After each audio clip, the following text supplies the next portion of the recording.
बिस्मिल्लाहिर्रहमानिर्रहीम। अस्सलामु अलैकुम। अज़ीज़ तलबा, उम्मीद करता हूँ आप सब खैरियत से होंगे। हमारा आज का वीडियो लेक्चर नंबर 8 यानी कि सबक नंबर 8 साले अव्वल चिराग की लो पर मुश्तमिल है। हमारे इससे पहले 7 असबाब के वीडियो लेक्चर आ चुके हैं जो कि यूट्यूब पर आपकी अच्छी रहबरी के लिए मौजूद हैं। उम्मीद करता हूँ आप ज़रूर उसे देखेंगे और देखने के बाद अच्छे से नंबर हासिल करने के काबिल होंगे।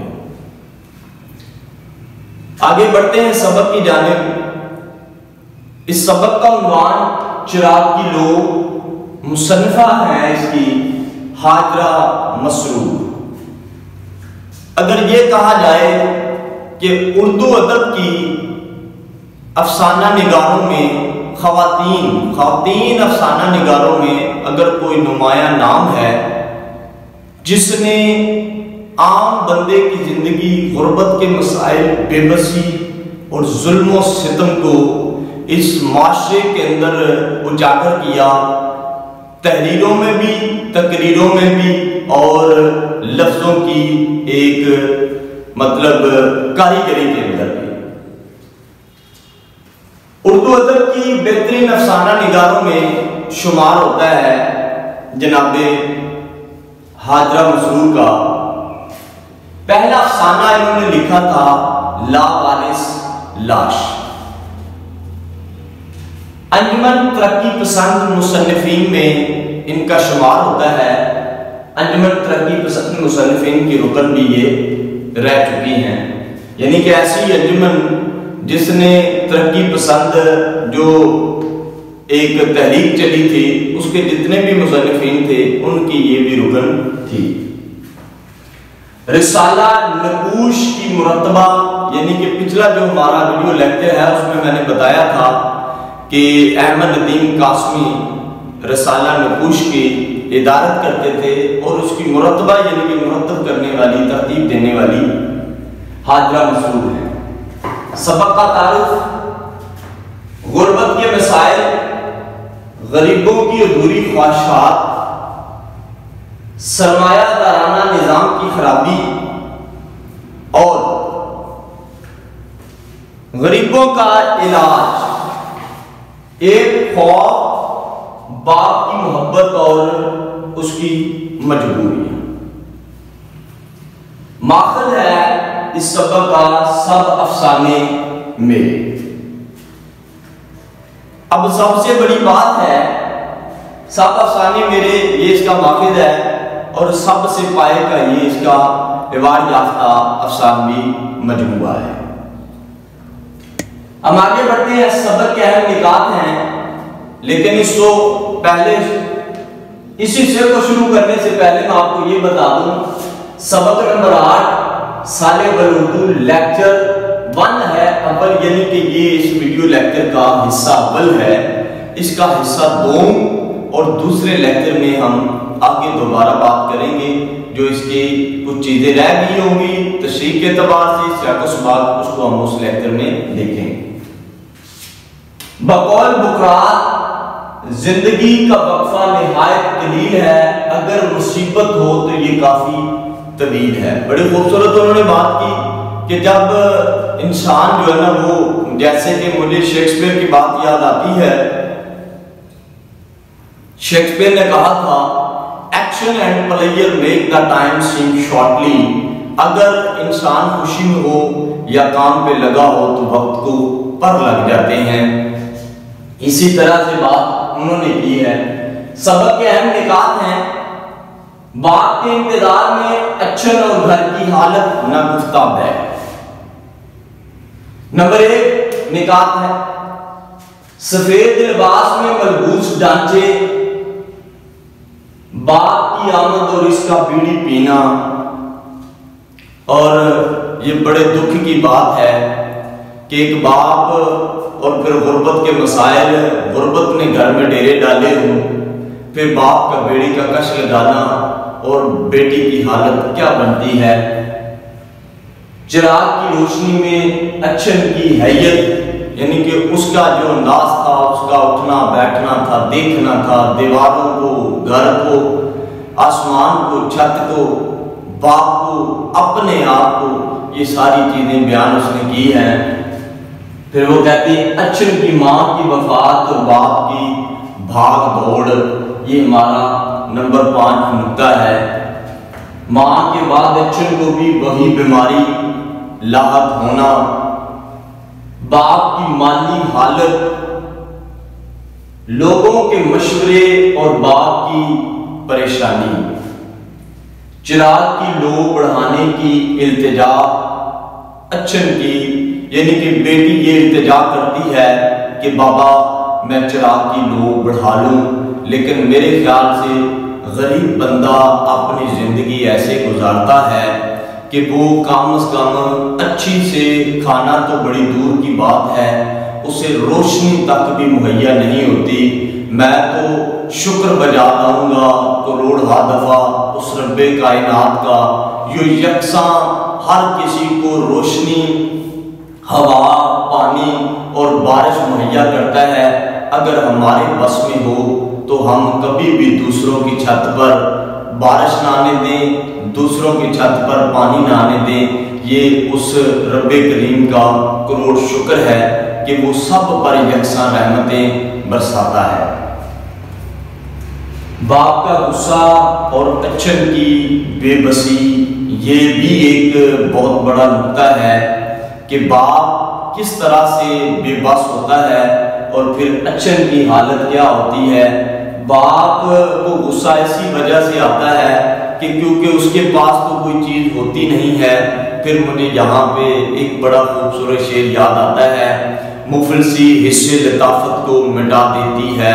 साहर लुधियानवी का बड़ा खूबसूरत शेर है, मुफलसी हिस्से लताफत को मिटा देती है, भूख अदाब के सांचों में ढल सकती नहीं, भूख अदाब के सांचों में ढल सकती नहीं। फिर बाप से अगर कोई बेटा या बेटी जो गरीब हालात में हो वो कोई चीज मांगेंगे तो बाप की हालत यही होगी। बाप आगे से गुस्सा होगा, लेकिन उसको नहीं पता कि मैं किन हालात से इन अपनी औलाद को उनकी आसाइशें पूरी करूं, क्योंकि उसे मालूम है कि मेरे पास इतने असासे नहीं हैं, मेरे हालात ऐसे नहीं हैं। अब हम इन्हीं निकात को एक एक करके खोलकर बयान करेंगे। अच्छन को बाप के इंतजार में अच्छन और घर की हालत न गुफ्ता बे। अब हम इस नुक्ते को पहले खोलकर बयान करते हैं। अच्छन को लगता है कि शाम की तारीकी में हर चीज धुंधली सी होती जा रही है और बगैर प्लस्तर के दीवारें और भी भयानक और तारीक होती जा रही हैं। जी, ये हालत थी अच्छन की कि वो बगैर प्लस्तर की दीवारें उन्हीं की होती हैं जो गरीब हालात में हों। जो अमीर उमरा है वो तो प्लस्तर की हुई दीवारों को दोबारा से गिराकर बनाने की कोशिश क्या करनी है, बल्कि वो गिरा के दोबारा से उस पर पत्थर और टाइल लगाते हैं जिसमें उनको अपने चेहरे चमकते हुए नजर आते हैं। लेकिन अच्छन का घर कोई ऐसा नहीं है। वो अपने बाप के इंतजार में बैठी है जो आज कदरे पहले से तखीर कर गया है, यानी कि जो उसका बाप आता था रोजाना मामूल का उसका एक अंदाज आने का, उसमें आज थोड़ी सी तब्दीली है कि अच्छन का बाप आने में देर कर गया है, उसको आने में देर हो गई है। अच्छन को घर की हर चीज ऐसी लगती है जैसे सफेद लिबास में मलबूस ढांचे सामने की तारीक कोठड़ी से निकलकर पूरे घर में घूम रहे हैं। यानी कि ऐसे ही होता है जब भयानक चीज लगे, दहशत ज़दा लगे, खौफ आए वहां से, तो फिर उसको ऐसे लगता है। लेकिन इस सफेद ढांचे के अंदर भी एक बात छुपी है जो आपको आगे मालूम होगी कि वो सफेद ढांचों की क्या बात कर रही है। अच्छन का बाप रात को घर आया तो पूछता है अच्छन से, वो इस्तिफसार करता है कि आपने चिराग की लो क्यों नहीं कम की है और चिराग क्यों नहीं जलाया है। फिर अच्छन ने बताया कि दिया सलाई नहीं थी, यानी कि इस हद तक गुर्बत का ये आलम है कि दिया सलाई नहीं थी।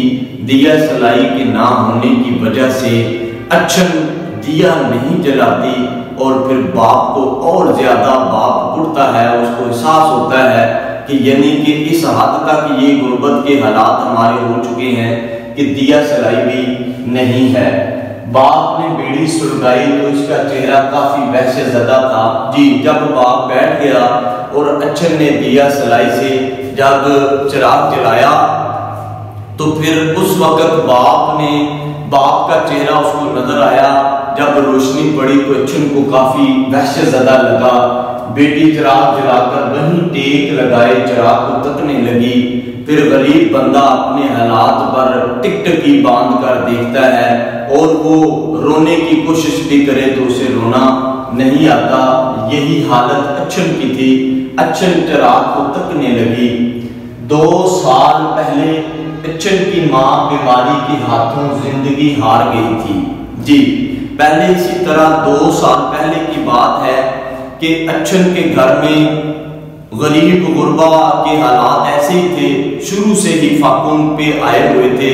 लेकिन क्या हुआ कि 2 साल पहले अच्छन की माँ भी इस दुनिया से जिंदगी की बाजी हार कर चली गई, यानी कि वो विसाल कर गई थी। फिर उसके क्या हुआ, लेकिन ये देखकर अच्छन का बाप नए सफेद कपड़ों यानी कफन के चक्रों में पड़ गया। यानी कि उसको ये था कि अब ये इतनी बीमार हो चुकी है कि इसने फोत हो जाना है, बजाय इसके उसको दवाई ला के देता, बाकी काम करता। उसने लोगों को तलाश करना शुरू कर दिया जहां से उसको इतने पैसे मिल जाएं जिससे वो अपनी बीवी के कफन का लिबास खरीद सके। बिल आखिर दुकान के मालिक ने तरस खाकर 25 रुपए इनायत किए, यानी कि 25 रुपए उसने उसको दे दिए कफन दफन के लिए। और फिर वो उसने ये भी कहा कि ये उधार नहीं है, आप ये मेरी तरफ से ले लो। माँ के मरने के बाद अच्छन भी घुलती जा रही थी। वही माँ की सी ठसकेदार खांसी और हल्का हल्का बुखार, यानी कि जो बीमारी उसको लाहक थी वही बीमारी अच्छन को लगी। और उसका बाप इसी हालत में ये सोच रहा था कि अब इस हालत में इस बीमारी के साथ इसकी माँ को अभी ही मैंने जो है ना कब्र में उतारा है, तो उसको लगता था कि अच्छन भी उसी बीमारी में मुब्तला है। गरीब बंदे का अगर कोई मर भी जाए तो उसको ये फिक्र होती है कि मैं इसके कफन दफन का बंदोबस्त कैसे करूँगा, यानी कि मौत भी अमीरों की। और इसमें एक बड़ी खूबसूरत बात उन्होंने की है, वो इंशाल्लाह अगले लेक्चर में आपको बताऊंगा। अमीर और गरीब की जिंदगी का तफावत उसने किस अंदाज से बताया है। बाप गरीब इसकी हालत को समझता तो खूब, मगर इलाज क्या खाक करवाता। बाप रोज रोज की बढ़ती महंगाई से परेशान था और मालिक दुकान तनख्वाह बढ़ाने की बजाय एहसान जता रहा था। यानी कि मालिक मकान को ये लगता था कि मैं आपकी तनख्वाह क्यों बढ़ाऊं, आप तो इतने बूढ़े हो चुके हो, आप तो मुझे आपकी जरूरत नहीं है, मैंने तो आपको ऐसे ही रखा हुआ है। हमसाये ने मशवरा दिया कि इसकी शादी कर दो, खाए पिएगी तो तंदुरुस्त हो जाएगी। यानी कि जब गरीब की बच्ची घर में बैठी हो तो दूसरे लोग मोहल्ले वाले मशवरे देते हैं कि भाई इसको ब्याह दो, इसकी शादी कर दो। और गरीब बंदा तो इस वजह से कि भाई आपके घर में तो दवाई लाने के और खाने पीने का कुछ भी पैसे नहीं है, आप इस बच्ची को ब्याह दें और आपका जो है ना वो उससे ये है कि दूसरे घर जाएगी, खाए पिएगी, तंदुरुस्त हो जाएगी, अच्छी हो जाएगी। जब बच्चे ने तेल बढ़ाने की इंतजार की तो बाप ने कहा तेल सिर्फ अमीरों के लिए होता है। अच्छन को अपने बाप पर गुस्सा आने लगा कि आखिर वो बराए नाम रोशनी पर कनात क्यों करते हैं। जी बच्चों को पता नहीं होता कि माँ बाप हमें ये क्यों चीजों से जो है ना वो दूर रख रहे हैं, क्यों ऐसे ही हमें कह रहे हैं कि ऐसे कर लें ऐसे कर लें। उनको पता है, माँ बाप को तो पता है कि हमने गुजारा कैसे करना है। इसने रोने की कोशिश की मगर आंसुओं का जखीरा अटक खत्म हो गया। क्योंकि इसे सिर्फ सफेद कपड़ों की खड़खड़ाहट सुनाई दी जा रही थी, यानी कि उसको ये लग रहा था कि अब उसकी माँ चूंकि जा चुकी थी और माँ के सफेद कपड़े यानी कफन का उसको याद था, वही चीज सफेद कपड़ों का वो बार बार जिक्र करती है कि अगर कल को माँ चली गई थी और मैं भी इसी तरह से ये जिंदगी की बाजी हार जाऊंगी। बहुत शुक्रिया, उम्मीद करता हूं कि आपको अच्छे से इस वीडियो लेक्चर की समझ आएगी और आप अपना ये निकात, ये तारुफ और उसके बाद इनको बोलकर बयान करने से आप अपना खुलासा अच्छे से लिखने के काबिल होंगे।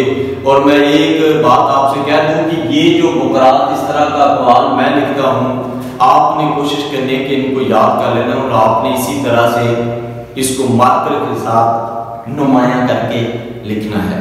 बहुत शुक्रिया। अस्सलाम वालेकुम।